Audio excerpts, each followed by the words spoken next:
भौगोलिक चिंतन के इतिहास में हम आज पढ़ते हैं 18वीं सदी के जो प्रमुख भूगोलवेत्ता थे उनके बारे में। एक नंबर है बुश्चिन, जो 1724 से 1793 तक उनका काल माना जाता है, जर्मन थे। इनकी जो प्रमुख पुस्तक है वो है अर्थ डिस्क्रिप्शन।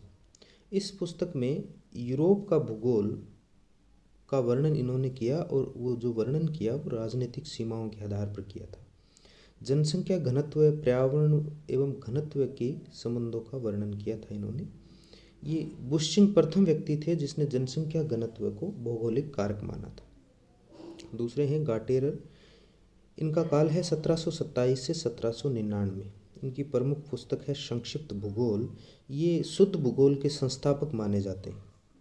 प्राकृतिक सीमाओं के आधार पर ही विश्व का वर्णन करना शुद्ध भूगोल कहलाता है। तीसरे हैं आर फॉरेस्टर। इन्होंने मानव पर्यावरण संबंध के बारे में विस्तार से लिखा और ये प्रथम विधि तंत्रीय भूगोलवेत्ता माने जाते हैं। नेक्स्ट हैं जी फॉरेस्टर, जो उनके पुत्र हैं आर फॉरेस्टर के। इनकी जो प्रमुख पुस्तक है वो है राइन के निचले क्षेत्र का भौगोलिक वर्णन।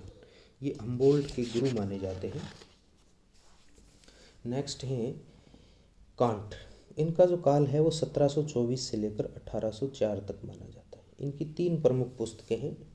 एक नंबर डी इग्नी यानी ऑन फायर, और दूसरी है तत्व मीमांसा एवं दर्शन शास्त्र, मेटाफिजिक्स एंड फिलोसॉफी। तीसरी है फिजिकल ज्योग्राफिया, जो एक भाषण माला है। धर्म के बंधन तोड़कर भूगोल को वैज्ञानिक आधार कांट ने प्रदान किया था। कांट के अनुसार ज्ञान प्राप्ति के दो साधन हैं, शुद्ध विवेक या तर्क के आधार पर अनुभव किया हुआ ज्ञान, और दूसरा है इंद्रियों या चेतना से प्राप्त किया हुआ भौगोलिक ज्ञान। इनके अनुसार knowledge can be obtained by experience of pure reason और थ्रू सेंस। इन्हें आराम कुर्सी दार्शनिक कहा जाता है क्योंकि इन्होंने ज़्यादा भौगोलिक भ्रमण नहीं किए थे। सिद्धांतिक भूगोलवेत्ता हैं ये। इनका मुख्य योगदान भौतिक भूगोल में है, जिसमें प्राकृतिक एवं सांस्कृतिक तथ्य शामिल किए जाते हैं।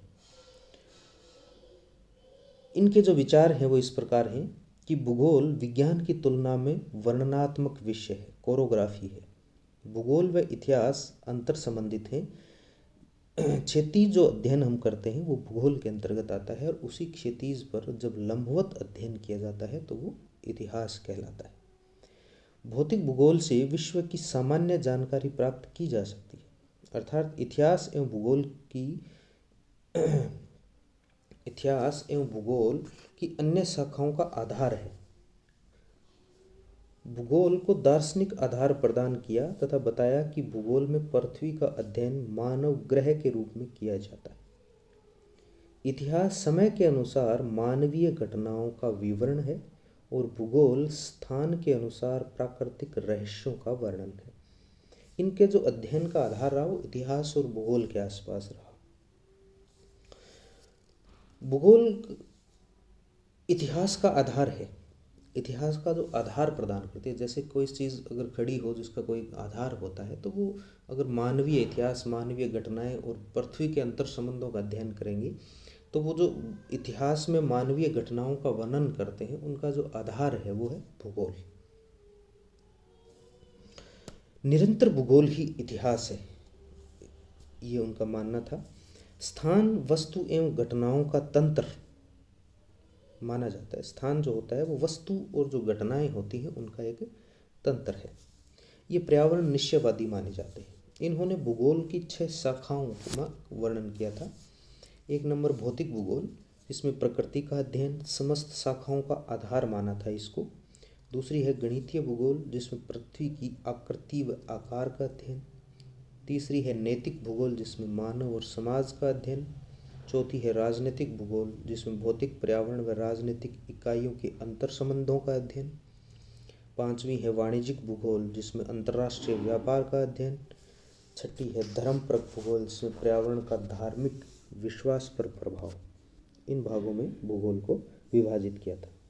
इसी 18वीं शताब्दी के एक अन्य विचारक थे हेम्पेयर, जिन्होंने यूरोप का शुद्ध भूगोल नामक पुस्तक लिखी थी। इसके अलावा टेम्पेयर और जुएन और बुआस आदि अन्य भूगोलवेत्ता थे जिन्होंने 18वीं शताब्दी में भूगोल के ज्ञान को समृद्ध करने में अपना योगदान दिया।